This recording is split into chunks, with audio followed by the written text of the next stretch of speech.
Happy summer solstice! Yo, yo, yo, what it do? It's your girl Jay, the High Priestess, back at it again with your Cancer season 2025 astrological update reading. I forgot how I introduced this video. Anyway, hydrate, light it if you need it. This is just about astrology. We're not pulling cards in this reading. So, welcome to the season of abundance, of prominence, and bitch. Jupiter is exalted in Cancer and he's going to be there until June 2026. Bro, this is a time to strike while the iron is hot. The iron is popping fucking hot. And you need to strike. Whatever it is you're trying to build, whatever it is you're trying to succeed at or grow, Jupiter will give you the things. Pay attention, look in your chart and see where Cancer is. See where which house also Cancer falls on. And because this is a season of protecting, a season of intuitive. Welcome to the season of I feel, where your emotions are going to try to jump in the driver's seat. And hopefully you have built a strong enough connection with your intuition and a strong enough connection with your spirit to be like, I'm going to pay attention to you, but this is not your role. You are not meant to be in the driver's seat of my life. Your emotions are not meant to be in the driver's seat of your life, but you do need to pay attention to them. You know, this is a season where you're going to need to feel more than you think, intuit more than you think. Your emotions have to be a safe place in Cancer season. And how can something be safe if you're completely ignorant of it? If you don't know, sadness from elation, nervousness from excitement, if you can't discern the difference or if you can't make a choice about what the difference is, this could be a rocky season for you, you know? Now, on June 20th, we have summer solstice and Cancer gets the sun. Oh, and I just saw 2:22 on the clock. There's something masterful that's happening this Cancer season, getting you closer to a period of mastery in your life. All based on your decisions. I feel like you're making really good decisions now. And when Cancer gets the sun, what happens if you feel and intuited your way through life versus thinking and trying to make things make sense?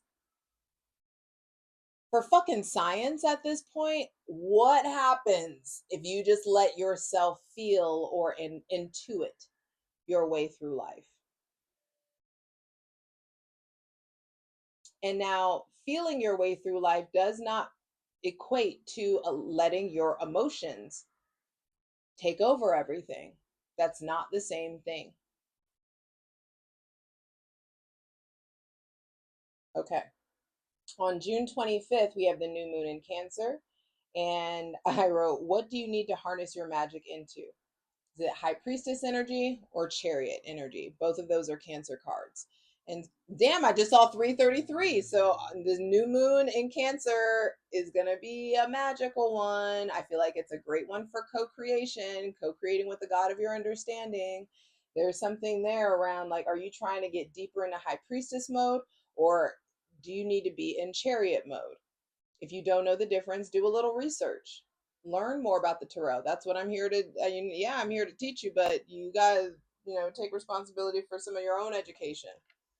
Do you need to be in that, sanctuary of the self, this solitude, high priestess, keeper of the veil, tending to the divine mysteries in your esoteric bag, or have you already done that and you need to start moving towards harnessing all of the information or data that you acquired from high priestess mode into progression or propulsion or allowing yourself to be catalyzed in some sort of way, like taking advantage of the catalyst that has presented itself to you. What do you need to harness when it comes to Chariot energy? It's like harnessing. There's victory over obstacles. What do you need victory over? So you get to decide where you're at. On On a June 26th, Mercury moves into Leo. And I feel like your mind goes from being in its feelings to processing its feelings to now my mind is on my shine. There's a lot of ego boosts that I feel like are coming in here with this transit. I feel like it's a great time to act on your ideas. It's a great time to dream bigger. It's a great time to make your dreams your reality.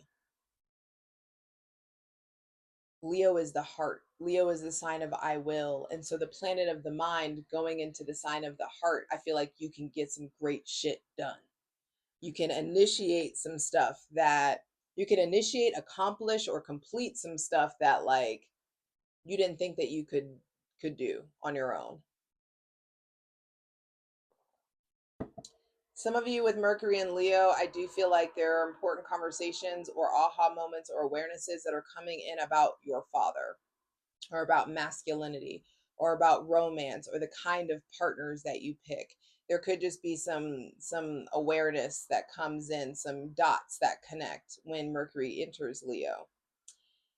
Then on July 4th, Venus goes into Gemini and she's going to want mental stimulation. She's going to want to play. She's going to want to interact. You might become a hoe. You going to be in these streets. You're going to want to be in the streets or interacting or having just more delicious conversations or really, some of you who are more disciplined, I feel like don't end up in the streets. You actually start attracting in a new thought process, a new awareness, a new structure, a new system, a new relationship to technology, a new relationship to your community or your neighborhood, or start studying something new, start producing something new, possibly as well.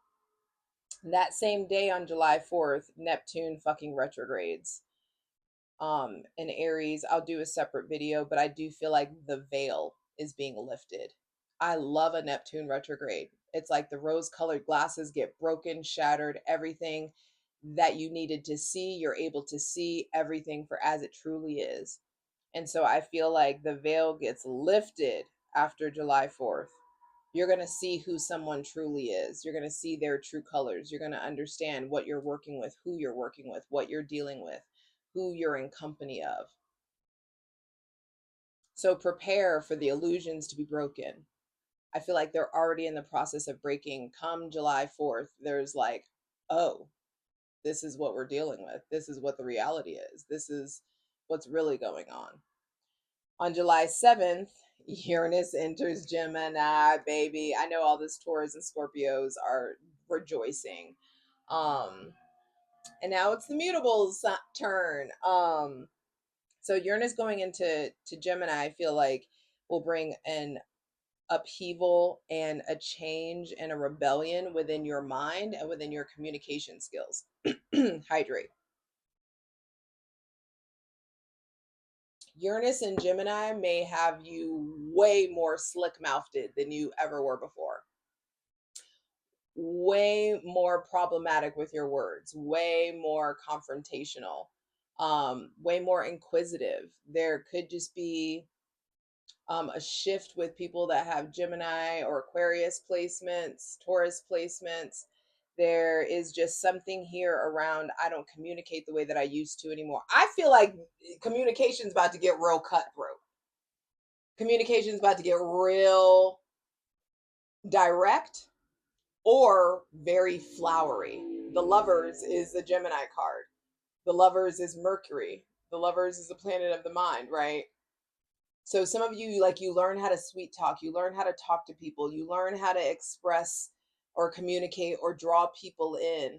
But some of you have been sugarcoating or people pleasing with your words for too long. And now there's like this ability to be direct, to be forthright, to cut clear through the bullshit, to say some shit with your chest. You have the ability to really like paint the right picture. You have the ability to like say what needs to be said ultimately. And so I feel like you should welcome that, let that in, take advantage of that energy. On July 10th, we have the full moon in Capricorn, and it's giving money coming to me, money coming to me, money. That's how it feels for me, at least. I feel like full moons are a period of release. Capricorn is the sign of I do. And so there's an old doing and old emotional responses that are being released, old behaviors, old habits that I feel like releasing old job functions. There's a new work process coming in. There's like working smarter, not harder in some sort of way. I feel like a light bulb comes on around how to work smarter, not harder, what to strive for, what to do, what to put your energy into. It's about to get much easier to understand the direction that you should be heading in life. Then on July 13th, Saturn retrogrades in Aries at 1 degree. I'll be doing a separate video, but this is a self overhaul of some kind. Like you're reevaluating the structure of your identity. I feel like there's new discoveries, new habits that are triggered. Saturn Saturn tests.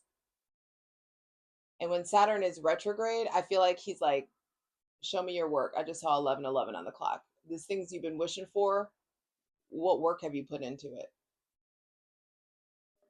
What have you been doing to actually make these dreams come true? I'm not going to dole out lessons. I'm not doling out judgment. I feel like Saturn retrogrades are a period of where we show the divine our work and we create. This is a period of creating karma, creating consequences of our actions. So I feel like when Saturn retrogrades on July 13th, you better be operating from a very integral place. Integrity, honor, valor, doing the right thing is really important. Saying the truth, knowing who you are, understanding that there's a new version of you that's emerging. And I just feel like new discipline is being triggered, new habits are being triggered, a new concept or new routine could start to come in, and you need to let it. Saturn retrograde in Aries is going to show you like what's going on with your routine when it comes to self-care, self-love, self-discipline. And I feel like a lot of us are going to reap a harvest of the seeds that we've sown. And I hope that you're proud of the seeds that you've planted, you know, and you're ready to reap that reward. Lastly, but not least, on July 18th, Mercury retrogrades in Leo. And I think that there can be squabbles that come up. There could be some tension, some like you may really need to watch your mouth. Some other people are unable to watch their mouth, and you may see people's true colors. You may see people like tell on themselves. I feel like a lot of us may be tempted to operate from a place of ego when Mercury retrogrades in Leo. I feel like there could be stuff that you've been putting. It's almost like being ego based or driven by your ego, and something is going to stop working if you've been driven by your ego. Something doesn't come to fruition if it's ego based, or if it's based on control or superficial bullshit. We are entering into a phase where the divine wants to see heart. The universe, the humanity, our species is hungry for authenticity, hungry for our hungry for your true self.